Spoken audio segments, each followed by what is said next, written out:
If you use ChatGPT regularly, dark mode can make it much more comfortable to use, especially in the evening or in low-light environments. In this video, I'll show you how to turn on dark mode in ChatGPT. Let's get started. First, open ChatGPT and sign into your account if you haven't already. Click your profile picture in the bottom left corner, then select Settings. Under the General section, click Appearance.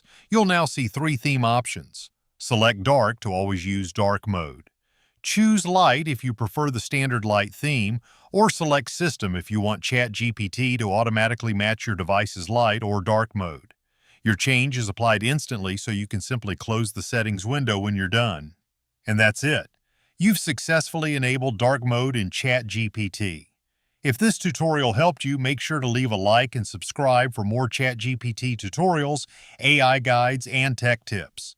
Thanks for watching, and I'll see you in the next video.